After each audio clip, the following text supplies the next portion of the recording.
Hey, Andrea. Uh-oh, there's somebody missing. This is going to be a solo one today. Today is President's Day, and my company gives me the day off, which is very cool. So to honor that, I am going to wear company swag. Um, Unfortunately, Andrea's company does not, so I'm going to do this one by myself. We'll see how it goes. So today I'm going to try to take a ride over to our church. We have a special event going on. We have the relics of St. Jude. Who is St. Jude? St. Jude was one of the apostles that hung out with Jesus back in the day. So little inside baseball about Andrea and I. We are Roman Catholic. So we are of that Roman Catholic persuasion.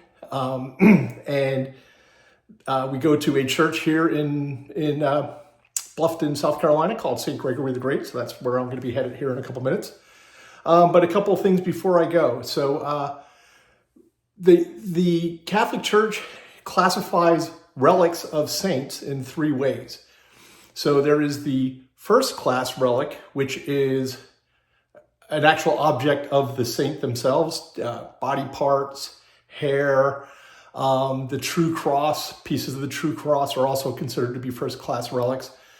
There are second class relics. These are things that the saint used.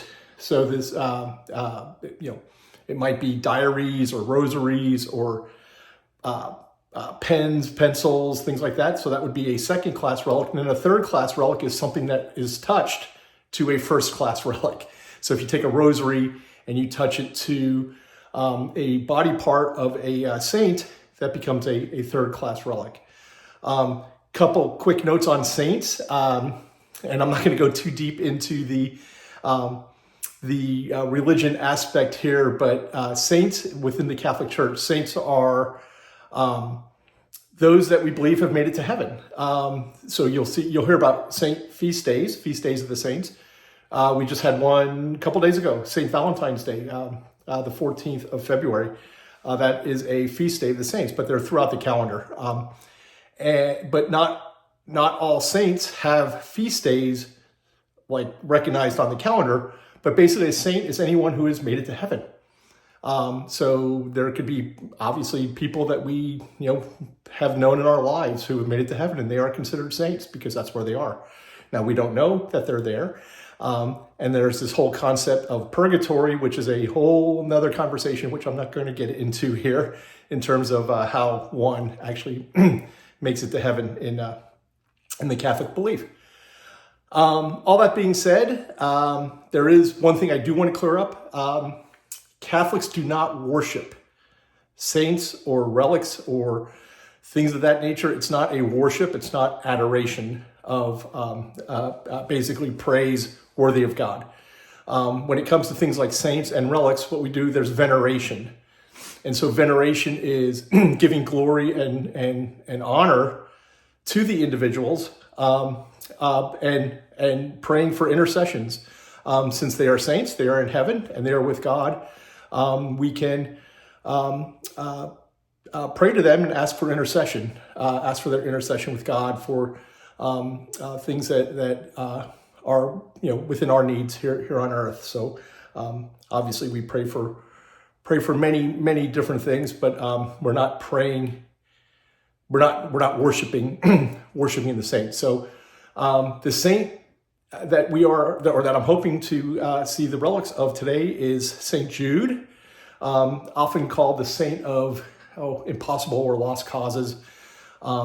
St. Jude, like I said, was an apostle, hung out with Jesus, and one of the relics is actually his arm. And there's documentation to prove that it is the arm of St. Jude. I think there's going to be other relics there as well, but if you think about this arm, believing that it is St. Jude's arm, well, this is an arm that would have touched Jesus himself. As an apostle, Jude was with Jesus on a daily basis. They, very traditional. They may have embraced, certainly broke bread together, things of that nature. So it's kind of an exciting relic. So we'll see what it's like. I'm told that there may be a lot of people there. So it may be even hard to get in, but I won't know until I get there. So we'll see how it goes. When the saints go marching in, when the saints go marching in, oh Lord, I want to be in that number. When the saints go marching in, when the sun begins to shine, and when the sun begins to shine, oh Lord, I want to be in that number. When the sun begins to shine, oh, when the trumpet sounds a call, oh, when the trumpet sounds a call, oh Lord, I want to be in that number. When the trumpet sounds a call.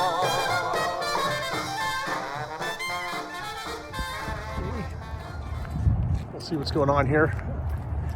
I actually misled you all. That's our Parish Life Center over there. The building I showed is the one back here, which is actually the elementary school. St. Gregory the Great Elementary School is there. And the church is over here. So I see some people milling about. I'll try to get some photos and video here.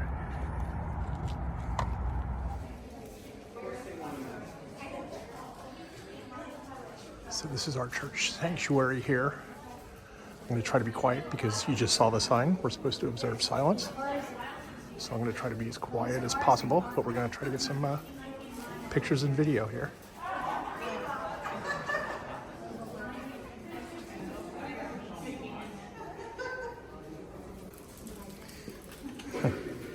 I also purchased a couple of medallions here and a prayer card. So, as I stated at the beginning, if I touch these to the relic of St. Jude, they become third-class relics. Pretty cool stuff. So all the way around here, they have little banners and stuff as you wind your way around to see the relic. One of the relics is right up there. Several folks are here praying, which I will probably take a moment to do as well.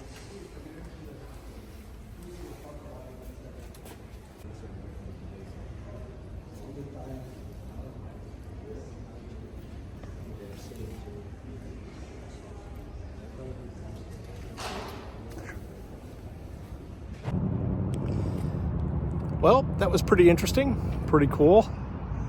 I wonder how the sunlight is going to look, have a little ray coming into the picture there. So that's the front of our church, or I guess the back of the church where everybody enters. You start off by buying buying things that, gifts or little remembrances that you want to take home with you, but also, as I said earlier, I have a medallion here. I bought a couple of medallions and a prayer card that if you touch the item to a first-class relic, it becomes a third-class relic. And so that's what I did. I got a couple of those. I'm going to give those out as gifts. And I got to meet Father Carlos Martin, who is basically, he's the guy responsible for managing the relic, and it's on tour across the U.S. right now. He also does a podcast that I listen to all the time. I recommend it highly. It's called The Exorcist Files. So Father Carlos Martin is also an exorcist, which sounds like a very scary job, very scary. And God bless him for doing what he does. So that was pretty cool. I got to meet him. And I mean, overall, it was wonderful to pray. It was wonderful to see the relics, see all the people that are here, and a lot going on. So it was very cool that our parish was selected as one of the stops for the St. Jude arm relic, the arm of St. Jude. So hopefully you got a little something out of this video. You can always ask questions down in the comments. If you have any questions or if you have any comments, please feel free to do that. Always hit the like button if you like our videos. I promise we'll try to get Andre in the next one. We have a couple more plans, so we'll certainly do some more tandem ones. But I guess we're just signing off now from St. Gregory the Great Parish and Church here in beautiful Bluffton, South Carolina. So beautiful day here, and very interesting and fun event. So I guess we'll give St. Jude, we'll give him 4 paws. So four paws for St. Jude, and being able to visit with and venerate the relic today. So hope everybody has a good day, and as we always say, we'll see you down the road. When the saints go marching in, oh Lord, I want to be in that number. When the saints go marching in, when the sun begins to shine, and when the sun begins to shine, oh Lord, I want to be in that number. When the sun begins to shine, oh, when the trumpet sounds a call, oh, when the trumpet sounds a